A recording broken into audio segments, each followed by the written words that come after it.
Halo sobat gabut yang budiman, Mimin balik lagi buat temenin kalian. Semoga kalian semuanya selalu sehat ya.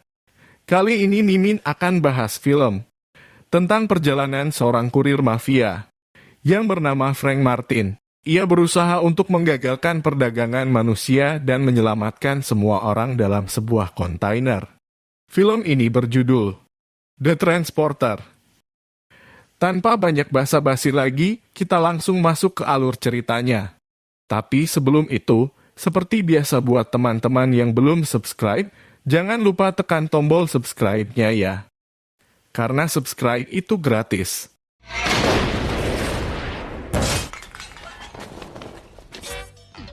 Film diawali dengan memperlihatkan seorang pria botak bernama Frank Martin.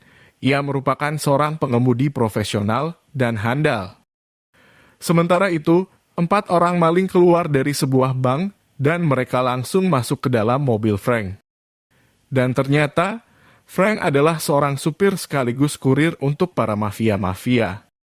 Frank pun memberikan kesepakatan kepada mereka karena ia telah memperhitungkan berat beban dan muatan mobilnya agar pelarian ini bisa lancar. Ia meminta 3 orang saja yang akan ia bawa. Jika tidak makan polisi akan berhasil menangkap mereka. Maling itu pun menodongkan pistol kepada Frank. Namun jika mereka membunuh Frank, mereka tidak akan bisa pergi. Dan polisi akan menangkap mereka. Karena mobil Frank sudah dirancang menggunakan kode khusus. Sehingga ia pun menembak salah satu temannya.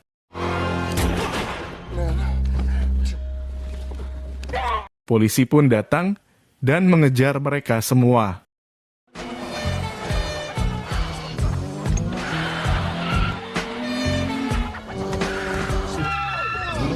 Frank sudah sangat ahli berkendara, walaupun jalannya sempit. Dengan skill mengemudi yang ia miliki, ia berhasil mengelabui para polisi itu.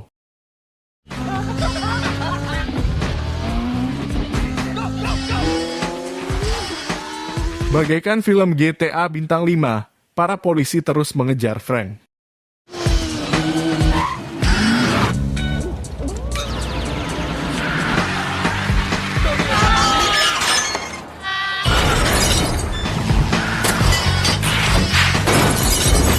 Namun Frank bukanlah tandingan dari polisi itu.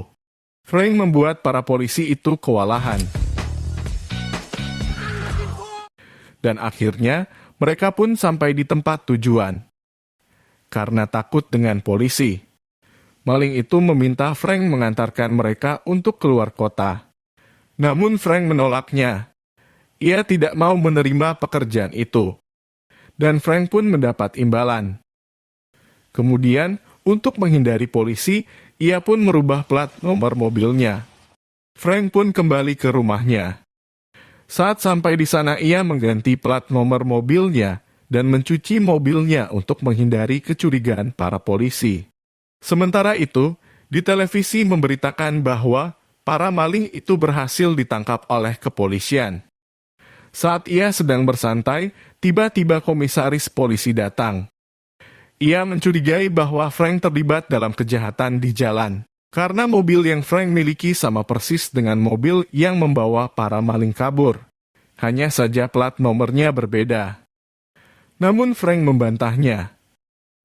Dan terungkap fakta bahwa Frank ini merupakan mantan seorang tentara marinir. Karena tidak menemukan bukti apapun, komisaris polisi itu pun pergi. Tiba-tiba telepon Frank berbunyi, ternyata itu adalah bos mafia. Ia meminta Frank untuk mengantarkan sebuah paket. Sesampainya di sana, ia menemui seseorang yang meminta Frank mengantar sebuah paket.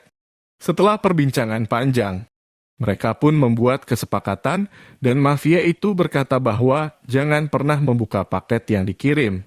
Kemudian, mereka pun melakukan pertemuan. Anak buah mafia itu memasukkan paket itu ke bagasi mobil Frank. Dan Frank pun berangkat. Di tengah perjalanan Frank berhenti karena ban mobilnya bocor sehingga ia harus mengganti ban mobilnya. Saat Frank membuka bagasi mobilnya, Frank sangat kaget ternyata paket itu bergerak. namun ia tidak memperdulikannya.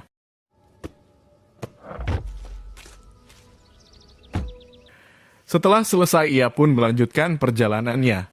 Karena lapar, ia pun berhenti di sebuah rumah makan untuk membeli sebuah makanan dan minuman, dan melanjutkan perjalanannya lagi. Namun karena penasaran, ia berhenti dan mencoba membuka paket itu. Ternyata, itu adalah seorang wanita yang bernama Lai Kuai. Ia pun memberinya minum dan melanjutkan perjalanannya lagi.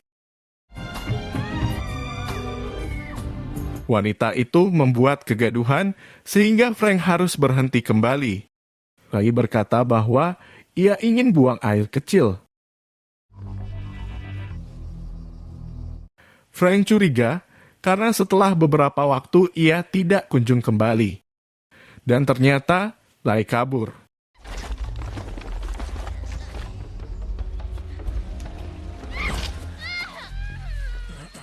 Tetapi akhirnya Frank pun dapat kembali menangkapnya. Saat sampai di mobilnya, ia melihat dua orang polisi yang sedang melihat-lihat mobilnya. Frank pun kemudian langsung menghajar polisi itu dan berhasil mengalahkannya. Akhirnya Frank sampai di tempat tujuannya, yaitu tempat seorang bos gangster. Frank langsung memberikan paketnya. Bos gangster itu berkata, apa Frank membuka paketnya? Namun ia membantahnya. Kemudian, bos itu meminta Frank untuk mengantarkan sebuah koper. Frank pun langsung menerima pekerjaan itu. Saat akan pulang, Frank membeli dulu sebuah minuman. Namun saat ia kembali ke mobilnya, tiba-tiba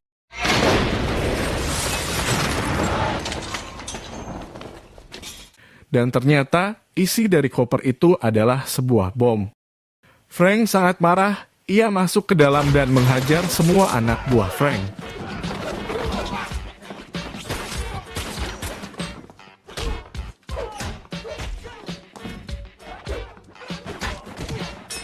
Setelah berhasil mengalahkan mereka semua, ia pun mengambil mobil milik bos mafia itu untuk pulang.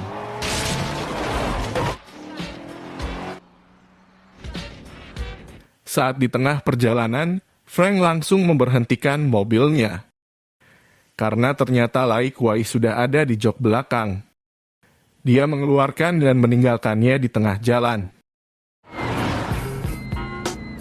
Tapi karena tidak tega, ia kembali dan membawa Lai Kuai bersamanya. Akhirnya mereka pun sampai di rumahnya Frank. Ia membuatkan sarimi untuk Lai Kuai, lalu ia membuka perban di mulut Lai Kuai. Dan ia pun pergi beristirahat. Kemudian, Lai Kuai mencoba melihat isi rumah Frank. Dia menemukan baju militer dan bintang penghargaan. Sementara itu, si bos gangster mengunjungi salah satu yang masih hidup di rumah sakit dan menanyakan siapa pelakunya. Ia pikir Frank sudah mati bersama bom di koper. Karena tidak ingin privasinya bocor, ia langsung membunuh anak buahnya itu. Keesokan harinya, inspektur datang untuk mengklarifikasi plat nomor yang dia temukan dalam insiden ledakan itu. Frank beralasan bahwa ia kehilangan mobilnya saat hendak mengambil barang. Lalu bagaimana Frank bisa pulang, sedangkan tempat itu sangat jauh?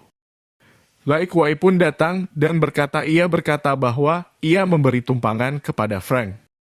Inspektur pun pergi kembali ke kantornya. Ia meminta Frank dan Lai Kuai datang ke kantornya untuk memberikan kesaksian.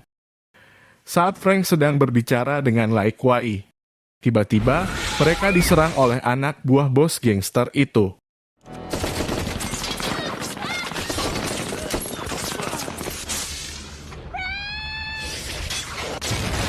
Namun, karena rumah Frank sudah dirancang sedemikian rupa, akhirnya mereka pun bisa melarikan diri melewati sebuah jalan rahasia. Dan akhirnya, mereka pun sampai di tempat kedua milik Frank. Karena kebasahan, mereka pun membuka semua bajunya dan mereka pun melakukan ritual. Kemudian, mereka pun mendatangi kantor inspektur untuk memberikan kesaksian. Inspektur itu bertanya kepada Frank. Ia berkata bahwa ia tidak tahu apa-apa, tiba-tiba saja rumahnya diserang. Yang ia tahu bahwa selama ini ia tidak pernah memiliki musuh. Kemudian, seorang polisi datang dan memberitahu bahwa komisaris ingin bertemu dengannya. Saat inspektur itu keluar, Lai Kuai langsung membuka komputer milik inspektur. Dan faktanya, ternyata Lai Kuai bukanlah wanita biasa. Ia meretas komputer itu untuk mencari tahu data tentang bos gangster itu. Akhirnya, mereka pun menemukan identitas si bos gangster itu. Kemudian, mereka berdua pun pergi. Lai mengajak Frank untuk ikut pergi dengannya. Namun ia menolaknya karena ia tidak ingin lagi terlibat dalam masalah ini. Lai Kuai kemudian berkata bahwa ada 400 orang yang sekarat, mereka disandera di dalam sebuah kontainer di atas kapal. Mereka akan diperjualbelikan ke seluruh negara. Kemudian, mereka pun pergi ke kantor bos gangster itu. Saat ia masuk, Frank langsung menghajarnya. Lai kemudian mencari data tentang kontainer yang akan membawa orang 400 orang itu pergi. Tiba-tiba, ayah Lai datang. Ia merupakan ketua himpunan pengusaha internasional. Dan terungkap fakta bahwa ternyata ayahnya Lai bekerja sama dengan bos gangster itu. Frank pun dihajar sampai ia pingsan. Lalu inspektur datang dan membawa Frank bersamanya. Inspektur meminta mereka datang ke kantor untuk memberikan kesaksian. Saat ia terbangun, ternyata ia sudah berada di dalam penjara. Frank kemudian berbicara kepada inspektur dan memberitahunya tentang 400 orang yang akan diperjualbelikan dan sekarang berada di dalam sebuah kontainer. Mereka berdua pun bekerja sama. Frank berpura-pura menyandera inspektur agar ia bisa keluar dan pergi dari sana. Sampailah mereka di sebuah dermaga. Frank kemudian langsung pergi menggunakan perahu miliknya.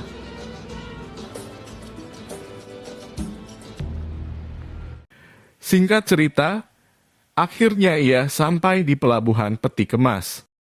Ia kemudian mencari kontainer yang berisikan orang-orang yang akan diperjualbelikan. Namun, kedatangan Frank diketahui oleh para anak buah bos gangster itu. Sementara itu, Lai Kuai sedang ditampar oleh ayahnya karena perbuatannya yang telah membocorkan informasi ini ke orang lain.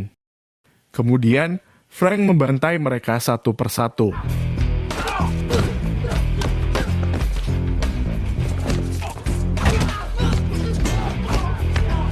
Kontainer yang membawa Sandra itu pun pergi. Frank mencoba mengejarnya.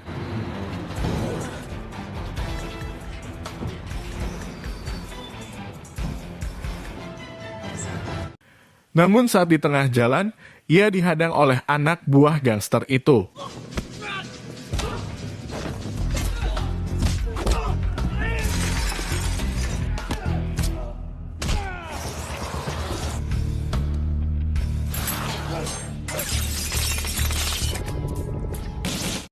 Karena mereka menggunakan senjata api, akhirnya Frank pun melompat ke laut dan ia berhasil melarikan diri.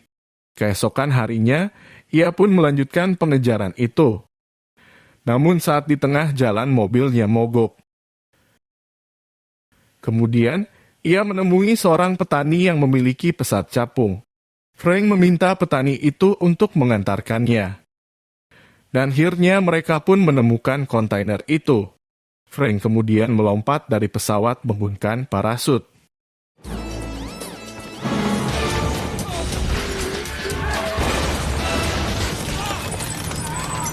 Ia pun berhasil mengambil alih satu kontainer itu. Ia berusaha untuk menghancurkan para gangster itu. Pertarungan sengit pun terjadi antara Frank dan bos gangster.